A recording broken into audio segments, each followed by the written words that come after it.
बिस्मिल्लाहिर्रहमानिर्रहीम अल्हम्दुलिल्लाहि वहदा वस्सलातु वस्सलामु अला मन ला नबिय्य बअदा अम्मा बाद फ़इन्न खैरल हदीस किताबुल्लाह व खैरल हदी हदी मुहम्मद सल्लल्लाहु अलैहि वसल्लम व शर्रल उमूरि मुहदसातुहा व कुल्लु मुहदसतिन बिदअह व कुल्लु बिदअतिन ज़लाला व कुल्लु ज़लालतिन फिन्नार। अस्सलामु अलैकुम व रहमतुल्लाहि व बरकातुहू। आज हम हाजिर हैं आपकी खिदमत में हदीस और अहले हदीस का पार्ट नंबर 6 लेकर के। आज का मसला ये है कि आज़ाए वज़ू में से ज़रा सी जगह भी अगर खुश्क रह गई तो वज़ू नहीं होगा। बंदा वज़ू करता है, वज़ू करते हुए बहुत सी दफ़ा और बहुत सी मरतबा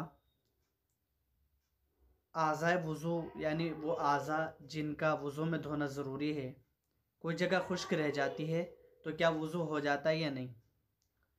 तो मसला यह है कि वज़ू नहीं होगा। मुस्लिम शरीफ जिल्द 1 सफ़ा 125 पर मौजूद है।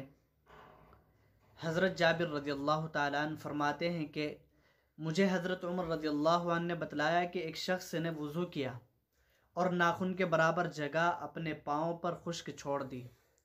नबी अलैहिस्सलातु वस्सलाम ने उसे देख लिया। आप सल्लल्लाहु अलैहि वसल्लम ने फरमाया कि जाओ अच्छी तरह से वज़ू करो। वो गया और अच्छी तरह से वज़ू करके नमाज़ पढ़ी।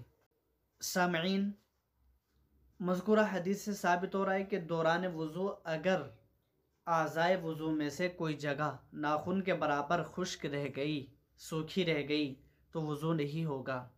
हर आदमी जानता है कि नाखून पालिश लगाने से नाखून खुश्क रहते हैं, इसलिए अगर किसी ने नाखून पालिश लगा ली तो उसका वज़ू नहीं होगा। लेकिन इस हदीस और इतनी आम फहम बात के ख़िलाफ़ गैर मुक़ल्लिदों का कहना है कि नाखून पालिश लगे होने के बावजूद वज़ू हो जाता है। चुनांचे अब्दुल्ला रोपड़ी साहब लिखते हैं, एक सवाल का जवाब देते हुए, सवाल और जवाब दोनों आपकी खिदमत में पेश किए जाते हैं। सवाल: क्या औरत नाखून पालिश नाखूनों पर लगाकर वज़ू करके नमाज़ पढ़ सकती है? बाज़ लोग कहते हैं कि नाखून पालिश लगाकर वज़ू करे तो वज़ू नहीं होता। ये सवाल आया अब्दुल्ला रोपड़ी साहब के पास। उन्होंने इसका जवाब क्या लिखा, जवाब मुलाहज़ा फरमाइए। नाखून पालिश मेहंदी की किस्म से है। मेहंदी का रंग भी 2-3 दफ़ा लगाने से गाढ़ा और मोटा हो जाता है, जो बिल इत्तिफ़ाक़ जायज़ है। ऐसा ही नाखून पालिश को समझ लेना चाहिए। फतावा अहले हदीस जिल्द 1 सफ़ा 351 पर मौजूद है यह फतवा। सामीन गिरामी, मुलाहज़ा फरमाइए, गैर मुक़ल्लिदीन के मुज्तहिदुल असर साहब को चाहिए था कि इस सवाल का जवाब हदीस से देते। क्यों? क्योंकि गैर मुक़ल्लिदों का दावा है कि हर मसला कुरान और हदीस के अंदर मौजूद है, लेकिन चूँकि इस मसले से मुताल्लिक़ कोई हदीस थी नहीं और जवाब देना ज़रूरी था, इसलिए मुज्तहिद साहब ने ख़ुद इज्तिहाद किया। वो इस तरह से कि नाखून पालिश को मेहंदी पर क़ियास किया और हुक्म लगाया कि चूँकि मेहंदी लगाने से वज़ू हो जाता है तो नाखून पालिश लगाने से भी वज़ू हो जाएगा।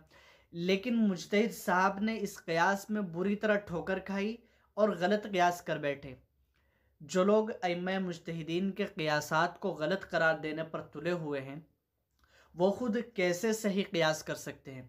नाखून पालिश क़तअन मेहंदी की किस्म से नहीं है। क्यों?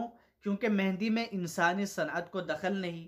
मेहंदी के पत्ते होते हैं जिन्हें पीसकर पानी में डालकर गूंद लिया जाता है और उसके हाथ पर लगाने से रंग चढ़ जाता है, जबकि हाथों पर मेहंदी का कोई जुज़ भी बाकी नहीं रहता। इसके बरअक्स नाखून पालिश खालिस इंसानी सनअत है। उसके नाखूनों पर लगाने से नाखूनों पर कोई रंग नहीं चढ़ता, बल्कि नाखूनों पर रंगदार रोगन रहता है। यही वजह है कि जो ही नाखून पालिश उतरती है नाखून साफ़ हो जाते हैं, कोई रंग नज़र नहीं आता। दूसरे, मेहंदी का रंग गहरा होता है, नाखून पालिश की तरह उसकी तह नहीं बन जाती जो पानी को नाखून तक पहुंचने से रोक सके।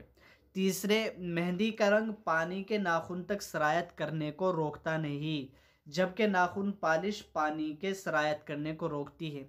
इसका तजर्बा इस तरह किया जा सकता है कि किसी साफ़ कागज़ पर मेहंदी का रंग चढ़ाएं और मेहंदी हटा कर उस पर पानी डाल कर देखें, पानी सरायत कर जाएगा। उसके बाद कागज़ पर नाखून पालिश लगाएं और उस पर पानी डालें, पानी नीचे सरायत नहीं करेगा। तो ये इस बात की वाज़ेह दलील मिल जाती है कि नाखून पालिश पानी के सरायत करने में रुकावट बनती है। लिहाजा जब पानी नाखूनों तक नहीं पहुंचता तो वज़ू कैसे हो जाता है। गैर मुक़ल्लिदीन जो इस अनोखे इज्तिहादी फतवे पर अमल कर रहे हैं वो सरासर हदीस की मुखालफत कर रहे हैं। क्यों?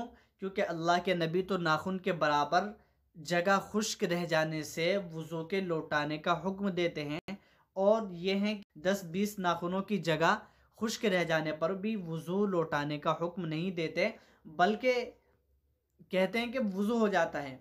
अलियाज़ बिल्लाह।